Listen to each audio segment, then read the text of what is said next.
So welcome to another episode. Today we have Alan Lazaros on, who is the CEO of the Next Level University. He's a podcaster as well as a business coach. So welcome to today's show, Alan. Thank you for having me. I always try to start with gratitude and end with gratitude, particularly really aligned shows. So I looked you up. I saw that my business partner, Kevin, has been on the show, so I think that'll be interesting. That's a tough act to follow. But I started listening to podcasts after a tough car accident 9 years ago, about to be 10 years ago. And they really helped me reorient my life in a much more constructive direction. And so now I'm on the other end of the microphone helping people do that. So I never want to lose sight of that. I was thinking to myself right before I got on here, what do I really want to put into the world?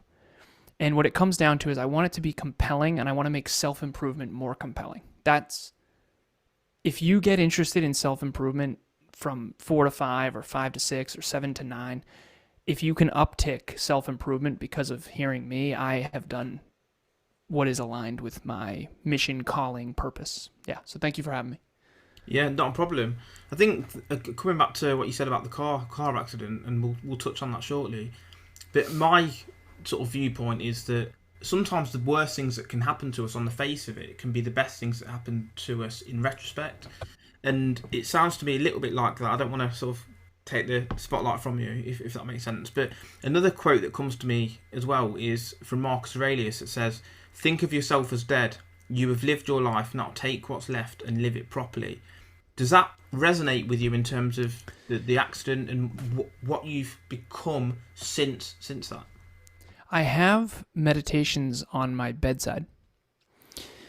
And there's certain books by Marcus Aurelius. There's certain books that I don't like to read self-improvement books at night. I'll read history, I'll read philosophy, I'll read certain things, but for some reason at night before bed, I just can't with the self-improvement stuff. I'm not gonna read Atomic Habits before bed. You know what I'm saying?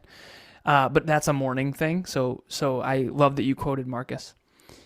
Yes, it resonates deeply. And there's a book by Viktor Frankl called Man's Search for Meaning, and it's a very famous book, and Viktor Frankl is nothing short of an absolute genius, and that's very, very clear. And I've read his book, I'm not kidding, probably 150 times. I listen to it before bed, and I put on a sleep timer on Audible, and I'll fall asleep to it constantly. And for me, it's what I call a perspective reset.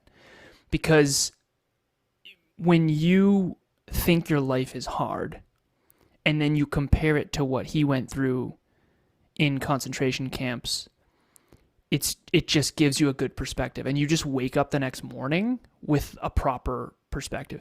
And so why am I saying all that? In that book, he talks about how you should live your life as if you've already lived it and you get the second chance to relive it again, but this time properly. And by properly, I think I mean optimally. And optimally is sort of the Goldilocks, too hot, too cold, too high, too low. Everything's a spectrum. People say, well, you're too driven. Maybe that's your perspective. What if you're not driven enough? And it's all unique to each of us. So you and I talked before we hit record, and I have it written on my whiteboard. You are here to reach your own unique potential and help others do the same. Everything else is secondary. It took me 30 years to really hone that simple statement. In a way, I've been living that statement my entire life, even as a kid when I didn't know it. And then the car accident really, at 26, woke me up to how much I was outside of alignment with that statement.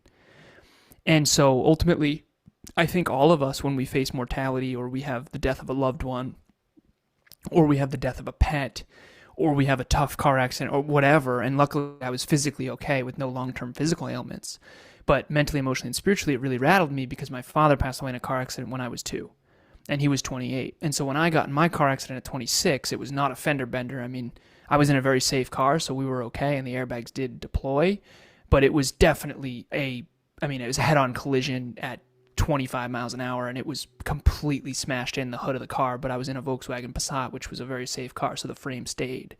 But I've seen pictures of my father's car, and I've seen pictures of my car, and they don't look very different. So for me, this was my quarter-life existential crisis where I started living my life more optimally. And from a place of my own self-improvement and self-reflection rather than sort of this achievement running from my pain and trauma of my past to try to prove myself. It became, okay, if I improve myself physically, mentally, emotionally, and spiritually, that's going to improve my life inherently. And so I think we all live in sort of two worlds. We live in the social world and we live in the real world. And I was very successful in the social world before, and now I'm actually very successful in the real world, and successful and fulfilled. And honestly, ironically, unfortunately, I actually don't feel that successful in the social world in a weird way. The more fulfilled I've become and the more I live a life of self-improvement and meaning, the more lonely it feels, because so few people, I think, are optimizing for fulfillment and inner self-improvement versus the cars and the clothes and the, all the crap.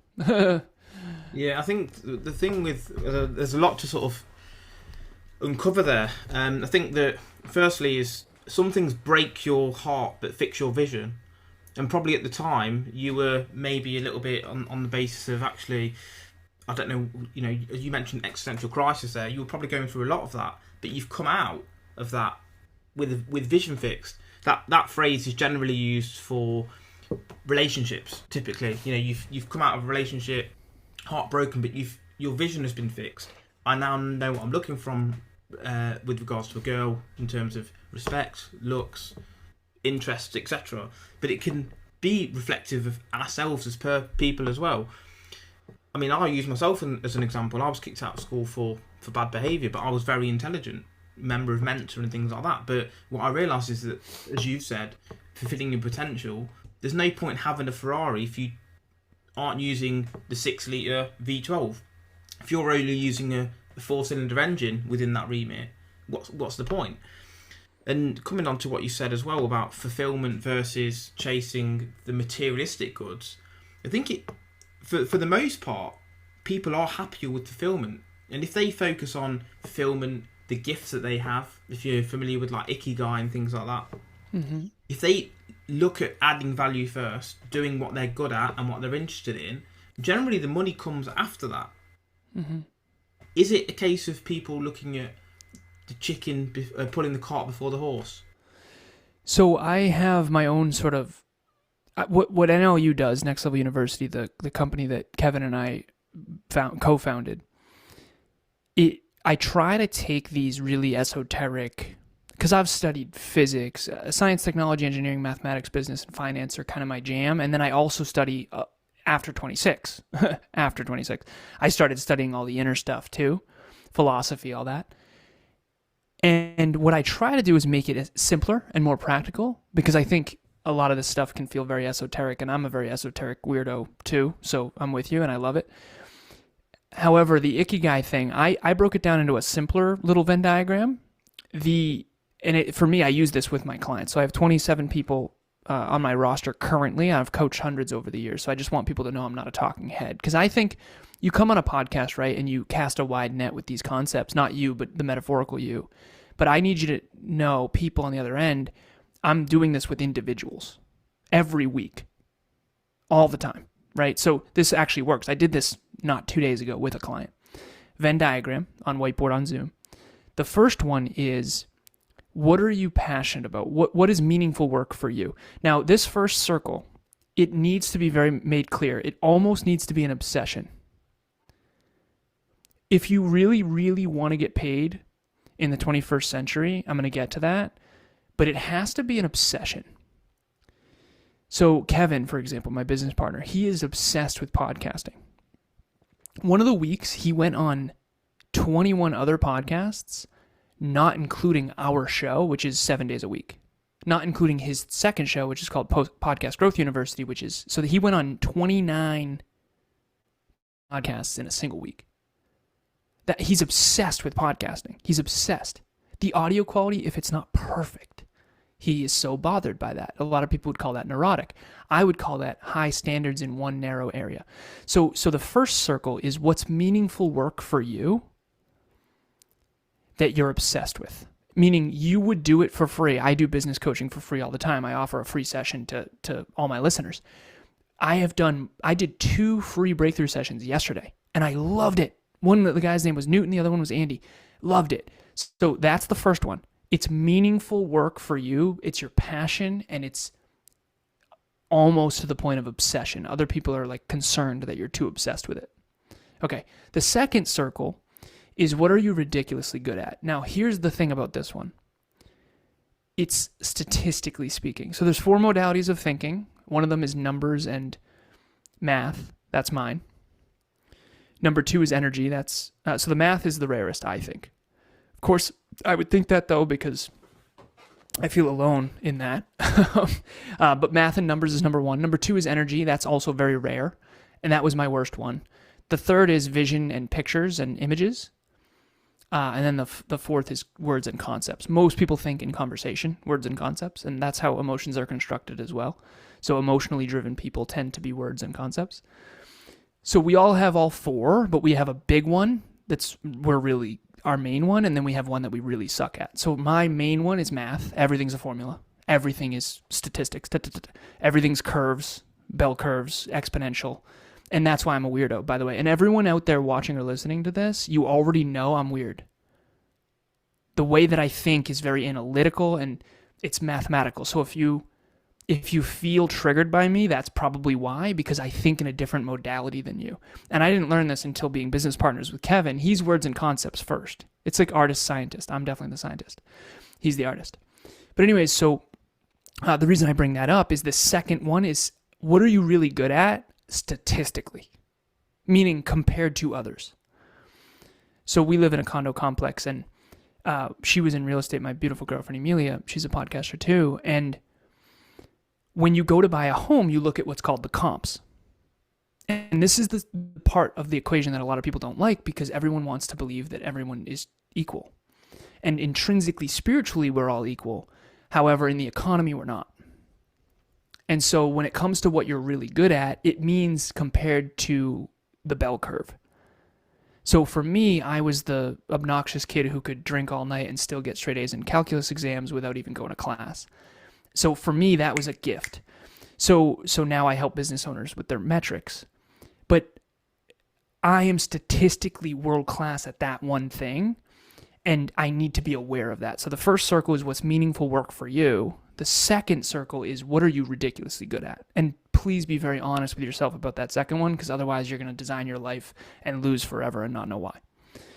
The third circle is what will the economy actually pay you for? And not in the past, but I'm talking now and in the future. And this one's really hard for people because usually, and I'm not even kidding, this is like what I do for a living. Usually what's meaningful work for you, the economy doesn't pay for.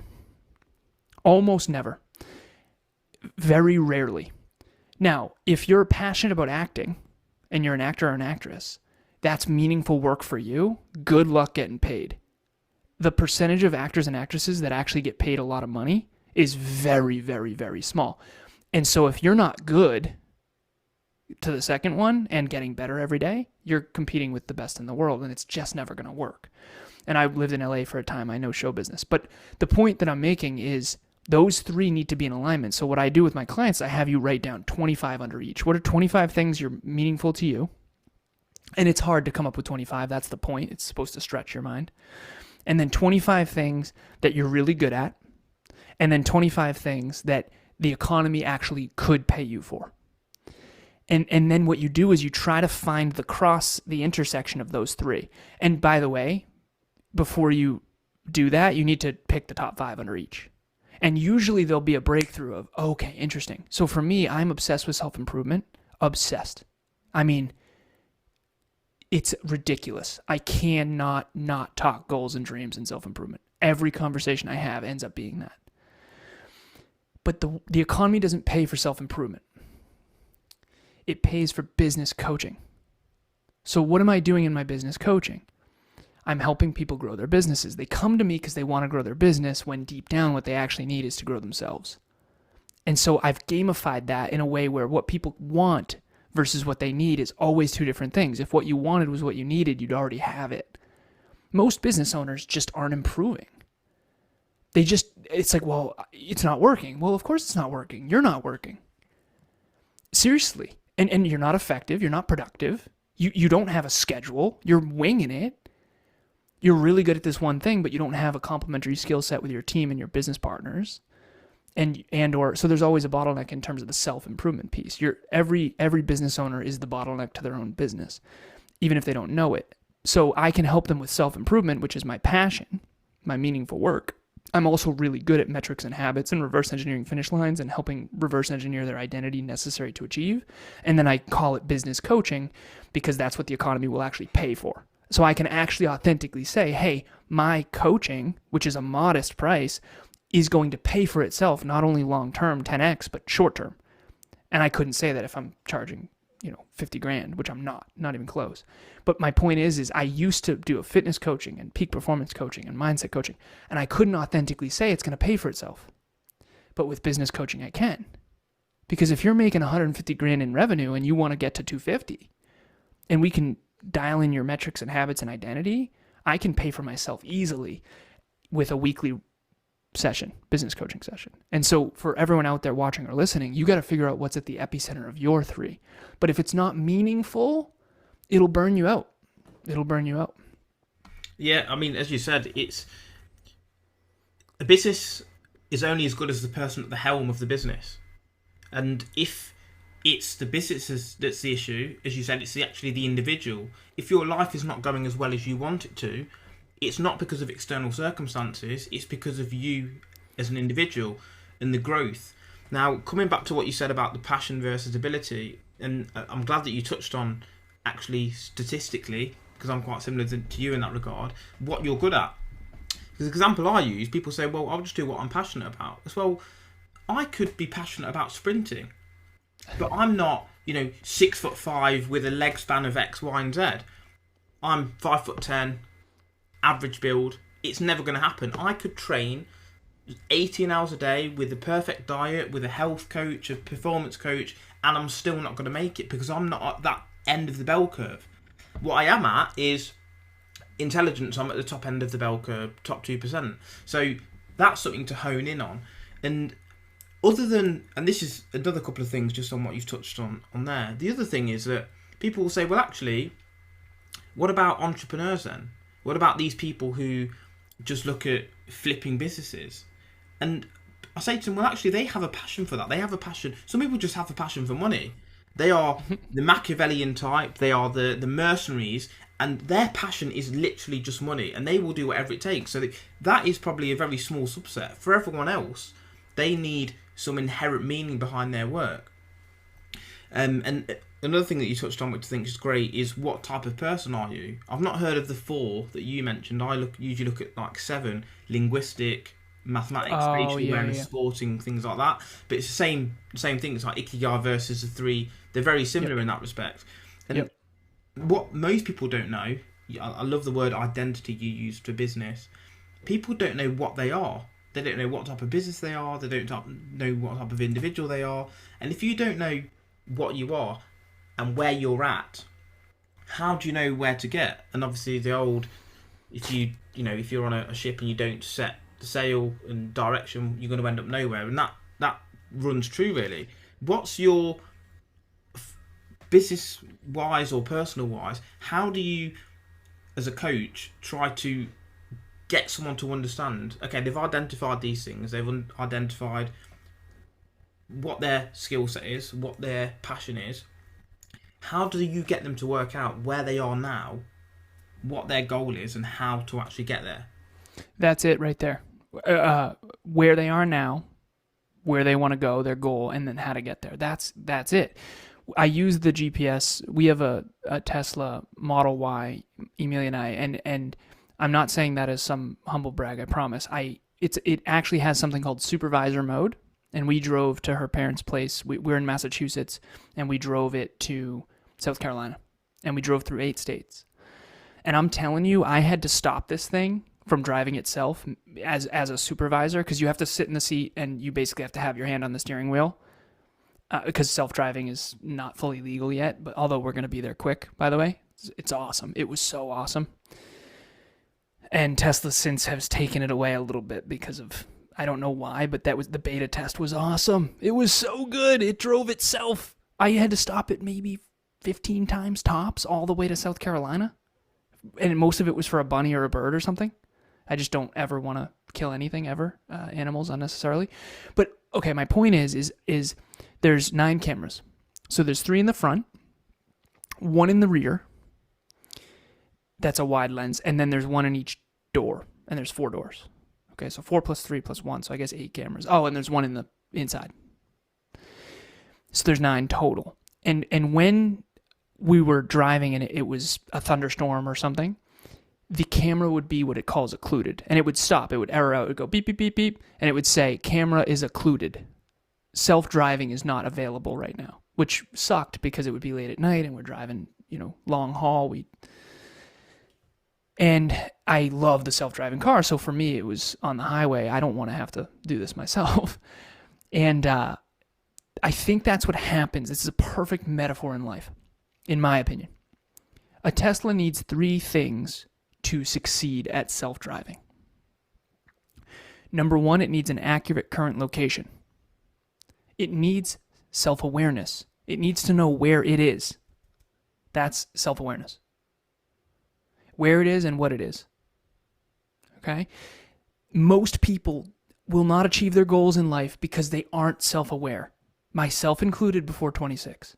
I did not know that I was a science, technology, engineering, mathematics, business, and finance weirdo. I wanted to tell myself a story that I was regular. Okay? Self-awareness is number 1. That's where you start. Number 2 is goals. Once you have self-awareness, now you can set congruent goals that will actually fulfill you. But if you set goals where the process to get the goals are not fulfilling, you're basically going to drive off a cliff regularly and then blame the world. And I think that's what a lot of people do, to be completely honest. The victims of the world that don't take personal responsibility for their own life, I have compassion for that. But the truth is they just don't think accurately.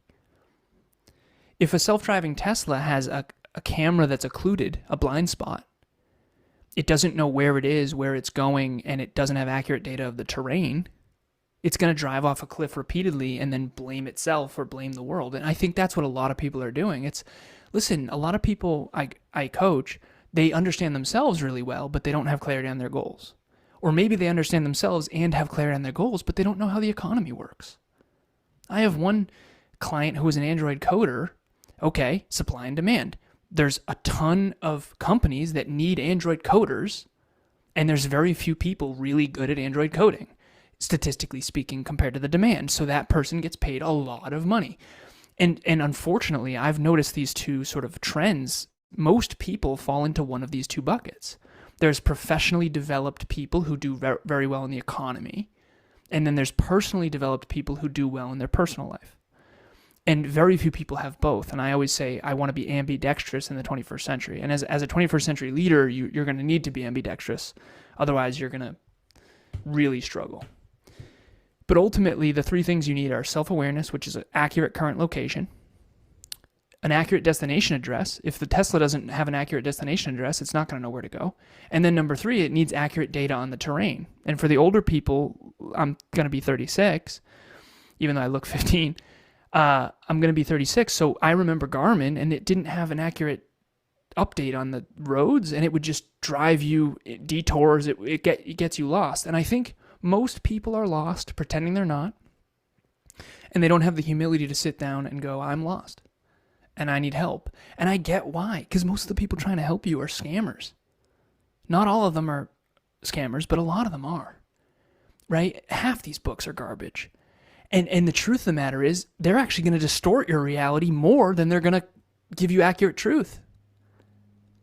Podcasting, for example. All the podcasters that I know are podcasting, and they're trying to make a living doing it, and they love it, and they're passionate. It's meaningful work, and some of them are strong, and some of them are not, but it's very hard to succeed statistically in podcasting. It's hard to build a business underneath a podcast. Not everyone's going to be Joe Rogan. But that's not very inspiring and motivating on Instagram, right? So unfortunately, you have to go to the boring content to get the truth. And so one of the challenges that I have in the 21st century is Kevin and I are very boring. And the reason we're very boring is because we're accurate. We're actually telling the truth. It's not sexy to say, hey, most people will never be in shape. Hey, most people will be divorced. Hey, most people won't win in business. Hey, 90% of podcasts don't make it past the 5-year mark. But those are accurate statistics. And if you want to start a podcast, if you have the right time perspective, the right expectations, and the right approach, you can win if you're willing to work. But no one wants to hear, Alan, how did you do this? How do you have a 20-person team and 1,800 episodes? And I say, well, 9 years ago, I got in a car accident. I faced mortality, and I realized that I wasn't living in alignment with my calling. And I decided to finally live in alignment with my calling, and I haven't taken a day off in 9 years. No one wants to hear that. What they want to hear is the 3 easy steps to make $100,000 on, Spotify or whatever. And none of that's actually that real. And most of the people, when you study them, some of them my friends, millionaires, billionaires, one billionaire, and you realize, okay, well, they had 30 years of grinding and figuring it out before they figured that 3 easy step thing out. And it's not going to work the same for someone out there at the beginning. And I think that the great advice when you're 50 is terrible advice when you're 22. And unfortunately, a lot of people are not aware of that. Well, I think there's a couple of things as well. And well, just on that final point first, the world's changed. The advice that, our parents might have given us, save all your money, put it in the bank when you're getting 15, 16% interest. Unfortunately, those times have gone. There's nothing wrong with your parents giving you advice, but they can only go on what they experienced and what they think is right based on what they've done. Times have changed. Yeah. You now need to seek out information from elsewhere. And people generally get overwhelmed. They might know where, as you said, they might know where they are in a McDonald's job that they don't want to be in. They know they want to be this multi-billionaire, trillionaire, zillionaire. The next, as you said, Joe Rogan. If anyone's using zillionaire, you're gonna fail. This is how they think, though. I'm going to be that guy, but they then get overwhelmed. They think I've got this massive dream, but they get overwhelmed. They don't understand that actually it takes the small steps in order to get there. A big rock can get eroded by a small drip of water over time, and that's what it takes. As you said, it's not going to be easy. And again, this is another thing that people want. They want the results. They see Lionel Messi lifting the World Cup. They see Federer, Djokovic winning and lifting the trophy. What they don't see in the background is all of the injuries, the blood, sweat and tears. They want that, but without that. And this is the realisation I've come to over the past, I don't know, maybe 7 or 8 years. You have to understand what you're wishing for. If you're wishing to be the world champion tennis player, unless you understand that part, your wish and what you're actually going to get is there's disparity. You have to understand what comes with the territory of what you're wishing for. Are you wishing to be a Formula 1 driver? There's a strong likelihood you're probably going to crash into a wall and be this close to death at some point. Yes, 100%. I always say you're never going to amplify the pros of something if you're afraid of the cons. And so I work for myself. I'm the CEO of Next Level University. I have a 20-person team. We have 1,800 episodes. We help people all over the world. We've got our own journal. We got all kinds of cool stuff going on. And I am living my dream. And I can honestly say that I want my future to be an amplified version of what it currently is. And I couldn't say that until my 30s. Okay? I was unsuccessful and unfulfilled, and then I was successful and unfulfilled, and then I was fulfilled and unsuccessful. And I've been through the ringer with all of that. And it wasn't until my 30s where I could honestly say I want my future to be an amplified version of what it is now. I am living my dream. Now, here's the nightmare part of it. I do not take any days off. I work Monday through Saturday every week from 10 a.m. to 6 p.m. front-facing, podcasting, training, coaching, and speaking. And in between, it's sales and it's getting back to clients and even on Sunday, I do back office work and catch up and home optimization for the next week. And I coach a lot of individuals who want the success that Kevin and I have. And while I love that, that's great. You have to want what comes with it. You're not gonna make your dream come true 4 hours a week. And by the way, Tim Ferriss's book, 4 Hour Work Week, that's a marketing title. Tim Ferriss has never worked 4 hours a week in his life. That dude was grinding 60 hours a week for at least a decade. And that's why he's so prolific. And so I think it's an irresponsible title, and I will call him out for that. And I actually like Tim. I like a lot of his work. But I got to call him out, man. That's not true, and that's irresponsible, because someone who's in college saying, oh, I can make $100,000 on the internet just working 4 hours a week, no way. And by the way, yeah, out of 1,000 people, maybe one of them actually does, and then that's the one that gets celebrated. But you might as well go play the lottery, right? So at the end of the day, I think that the tried and true fundamentals that actually do work are things like Atomic Habits, the book by James Clear, things like The Compound Effect by Darren Hardy. These books that talk about the best business books in the world, in my opinion, are Jim Collins. Good to Great, Great by Choice, Built to Last. Those are research-based, accurate books that I think are built on fundamentals. Now, the fundamentals have shifted a lot in the 21st century because obviously crypto wasn't a thing back then, and the internet, now there's 5.44 billion people online, 8 billion people on the planet, not 7, even though everyone's still saying 7 for some reason. And it's about to be a lot more with Skylink online. And so things have changed, VR, AR, all this stuff. However, the fundamentals of work ethic and self-discipline and consistency and focus have not changed at all. They've not changed. If anything, they've gotten harder. Because I have 1, 2, 3 devices, 4 devices, 5 devices in my office right now.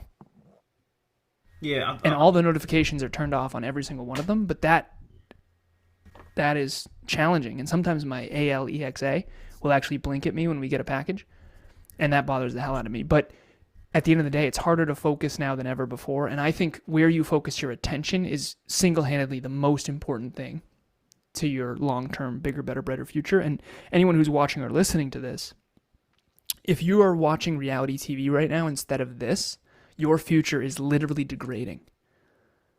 I never had the courage to say things like this before because I sounded like such an arrogant butthead, I thought. But the truth is, you listening right now or watching this is igniting something in you to go and be better. And when you're better, everything in your life will get better, except for your relationships. I actually think the better you get, the harder relationships are, depending on the types of relationships. I just interviewed my girlfriend on a podcast. We have a podcast called The Conscious Couples Podcast, and she interviewed me about what it's like to be a man in an intimate relationship, and I interviewed her about what it's like to be a empowered, growth-oriented woman in an intimate relationship. And she talked about how hard it is to be the more growth-oriented partner. And this is the first time in my life where I was ever with someone who had higher self-belief or as high of self-belief as me. The person with the higher self-belief will always have higher goals. The person with higher goals has to have higher standards. And so they're basically the bigger pain in the ass. And so Kevin and I'm a pain in his butt, but I'm a pain in his butt that he'll thank later. And the reason why is because I have higher standards than him. In not everything, but in most things. And he'll admit that too, for sure. But ultimately, if you do have this higher growth orientation, it's usually because you have higher self-belief, unconsciously and subconsciously. Most people think they believe in themselves consciously, when in reality, deep down, they actually don't. And then there's some people I know who believe in themselves a ton, but think they don't. It's hilarious. And my question for everyone would be, why would someone with level 10 self-belief have level 2 goals? Yeah. It's self-image and self-belief that causes self-sabotage and things like that. And actually, if you see yourself as a 10 out of 10, you will do the things in order to get there. And what tends to happen as well is people set negative goals. I don't want to be fat. I don't want to be unhealthy. I don't want to be single. And all they're thinking about is single, fat, overweight. Instead of, I want to be athletic, which is a positive-based goal, which means that you act in that way. Coming back to what you said as well, about the Pareto principle, where you put most of your 80% of results come down to just 20% of activities. And that's a massive thing. If you're spending most of your time playing video games, watching porn, etc., etc., etc., where do you think you're going to be in 5 years' time? You have a twin. You play video games, watch porn, sit on the sofa. In 5 years' time, where are you going to be compared to someone who trains every day, invests, etc., etc., etc.? Reads great books, listens to podcasts. He's going to be so much further ahead than you. It's going to be impossible for you to catch up. The other thing that you mentioned, I think is great, is about the lottery. I used to dream of winning the lottery when I was 15, 16. Now, I wouldn't want to. You know, when a man walks into a room and he's made the money himself, he has that aura about him, the charisma, the I've been through the war, and you can respect him because when he opens his mouth, you can correlate the earnings with his knowledge base. When someone wins the lottery and you speak to them, it's like, oh no, he's nothing. He's not he's not built the character to go with that money. Most people who actually win the lottery are back in the same shit situation they were back then, and it's because they aren't a millionaire inside. They can't budget, they haven't got ideas, all these sorts of things, and that's why they end up where they are. Your internal environment reflects your external environment, or vice versa it would be, wouldn't it? If I could give one piece of advice to my younger self, it would probably be that take personal responsibility for who you are and the goals that you want to achieve is the soul calling you toward becoming the man who's capable of earning it. And if I could, I know this sounds so fortune cookie esoteric, like seriously, who you are when no one's watching and how you feel about yourself when you're by yourself is the ultimate level of fulfillment. And you can't get that by winning the lottery. Winning the lottery doesn't make you any better. It might actually make you worse. Whereas learning how to earn money, learning how to, 27 clients, what does that mean? It means that I've been doing this for a long time and that 27 people have trusted me with their bigger, better, brighter future. And that means something. And unfortunately, a lot of people think driving a Ferrari means something. No, it doesn't. What means something is being fit, strong, and healthy. What means something is being madly in love with your intimate partner. In the real world, not in the social media world, not in the social world. I'm talking the real world. And so ultimately, if you can set goals based on your actual level of self-belief and then hit them, you become a higher value person. And you said your listeners are mostly men, so higher value man. I have someone named Cole who I coach. He's a young man. He's 24. And I'm 36 in November. And so I see him and I can't even believe, he's weekly coaching with me. Can you imagine? I have him tracking metrics and habits. He's got a tracker with 6 metrics. He's got 15, 18 habits, something like that. And it changes week to week. We dial it in.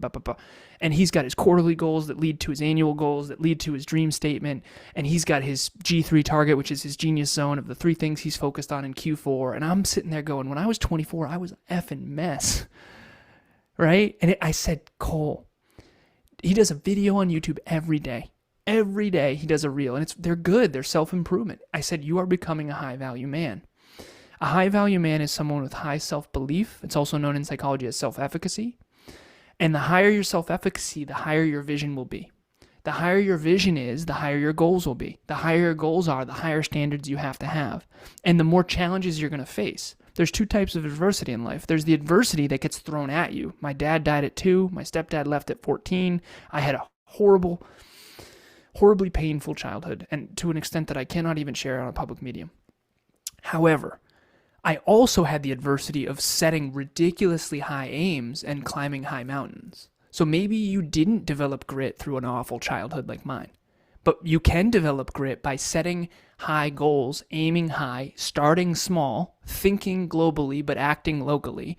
And you can, through consistent, sustainable grit, actually build yourself into someone of value. And that's what, for the men out there, that's what a woman really wants. She doesn't want some bozo who won the lottery and drives a Ferrari because he won the lottery. She doesn't even want someone who plays the lottery. Not if she's a high-value woman. And so, to your point, virtue and vice. Pre-26, pre-car accident, I had dabbled in alcohol, drugs, pornography, all of that.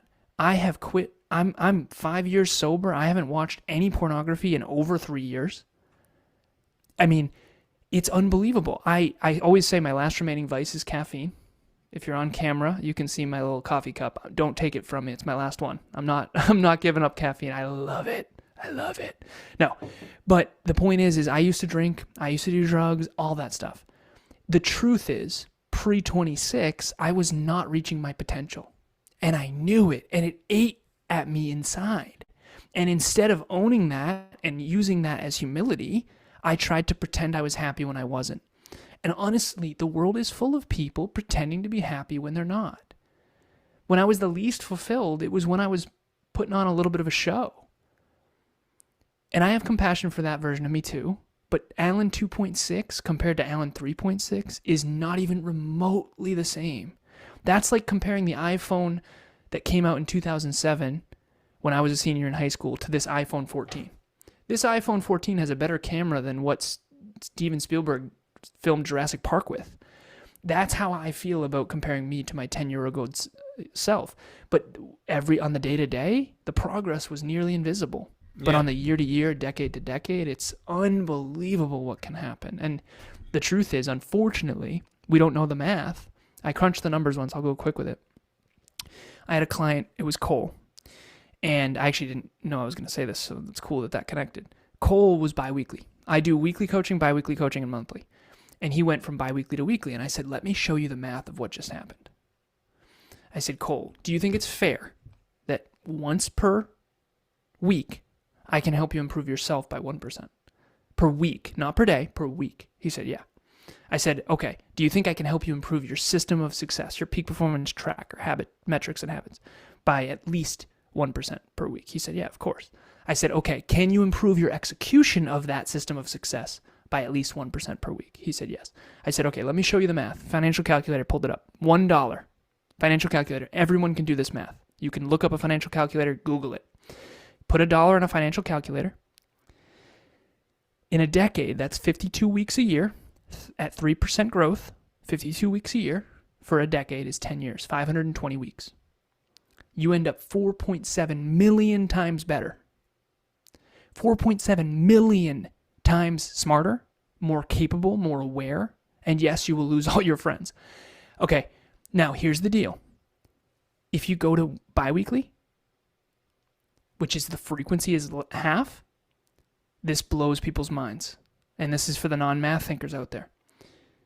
If you do biweekly, it's only 26 weeks a year, 260 iterations of 3% with $1 in a calculator. Okay, so a decade, 52 weeks a year is $1 turns into 4.7 million. 3% week over week. Biweekly, guess what it comes to? 300,000, something like that. 2,400. 2,400 versus 4.7 million. Yeah, crazy. And I said this to Cole. I said, Cole, no one knows this. And if they did, I'd have 500 clients. I said, no one knows this. If they did, they would do what you're doing. If I could go back and be 24 years old and show me that math, I would get mentors and coaches immediately. I have a therapist. I've had dozens of mentors and coaches. Now, I realize some of them were not ahead of me when they thought they were, ego, blah, blah, blah. So be careful who you listen to. But ultimately, you can get 3% better per week. You can. 3% better per week. 1% per day is really hard to do. You really can't sustain that, let's be honest. So I do 0.1% per day. NLU in your pocket every day, anywhere on the planet, completely free, that whole thing. But 3% per week is doable. And in a decade, you can get 4.7 million times better. Now, that's mathematically true. How many people will actually do that, though? Very, very, very few. It's easy to do, but it's also easy not to do. Exactly. Jim Rohn. Yeah, Jim Rohn, absolutely. It's like, another thing he said was, you think investing is risky. Wait, you agree to get the tab for not investing. I know. Same thing. People are happy to spend, £100 on or $100 wherever you are on a night out for beers. But if it comes to investing in yourself, books, coaching, oh no, $100? No, that's too much money. Night out, boom. Because it's where you're spending your money. Do you want to spend it on fun, excitement, etc., or do you want to delay gratification, improve yourself, and actually get more of that later on? Yep. And actually be fulfilled. I have a therapist. I pay out of pocket. I'm not afraid to share it. It's $125 per session. I pay out of pocket. My therapist helps me learn about me. Now, I always joke. I say, and I got to give my girlfriend credit for me getting a therapist, because she said, I've been doing therapy since I was 12. She's a therapist. And she said, Alan, you're leaving a lot on the table. Because I'm sitting there, an ignorant man, going, why would I have a therapist, right? I don't get it. I have dozens of mentors and coaches. Why a therapist? If you want a coach, you probably need a therapist. If you want a therapist, you probably need a coach. It's playful. Get both. But ultimately, Carol is my therapist. And what it's done for me has been tremendous, because I thought I was confident. And I was in terms of external competence. Take the test, do the resume, get the thing, do the work, grit, grind. I was a social coward. I didn't realize how not confident I was in who I am. I'm this weird, esoteric, semi-genius person that people don't like.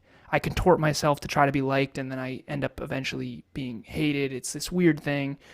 Had a tough childhood and have tons of grit, but look like a silver spooner. It's such a weird thing. When I got to my 30s and I started doing therapy, it changed everything for me because I started realizing, holy crap, I am so understanding myself. So for me, it was the self-awareness piece that was missing. I understood the economy. Come on. That's easy for me. That stuff always made sense. Like I told Kev, Tesla will be the most successful car company in history. Boom, happened. Spotify is going to be, by the way, in podcasting, Spotify will be next. Bigger than Apple Podcasts, no question. That's why they bought Joe Rogan's show also. That stuff always came naturally. It was the self-awareness stuff that didn't come natural. And for a lot of men, I think it's the self-awareness and the therapy piece. And I joke with Emilia, I joke with my therapist. I say, men can't even ask for directions, never mind get a therapist. So get a therapist. Seriously, I'm leading by example. I will not talk about anything that I'm not personally doing. Well, thanks for coming on the show, because I think you've given so many nuggets of information, and even if it's you learning, me learning, or even one person learning, we've done our job. And I think that there's enough to go out there. You spoke very well, good topics, good knowledge. So yeah, thanks again for being on the show. Is there anything that you want to say in terms of reaching out? People can reach out to you, etc. I love self-improvement, health, wealth, life, and love. First of all, thank you for having me. I started with gratitude. I'm ending with gratitude. Thank you for what you're doing. Self-improvement was non-existent in my childhood. Like, I didn't learn about self-improvement until 26. And that's a goddamn travesty. So good for you for spreading it. I always say I want self-improvement to spread like COVID. I stopped saying that because Kevin said that doesn't land. And I started saying COVID spread 2, 4, 6, 8, 16, 32, 64, 128, 256, 124, 1024. It spread exponentially. I hope that same thing happens with self-improvement. And that's the real reason I'm here. So the last thing I would end with is, if you want a bigger, better, brighter future and you're excited about self-improvement, it's a passion of mine and we have a mutual passion. Reach out on Instagram, reach out on Facebook. You can find me on LinkedIn. You can Google my name, ALAN, Lazaros, Lazaros. My email is alan@nextleveluniverse.com, spelled just like it sounds. We have a podcast called Next Level University, where you learn how to level up, next level you, pun intended, the next level version of you. Please reach out. I really appreciate it, and I want more people in my corner who are passionate about reaching their potential. Love it. Thanks again.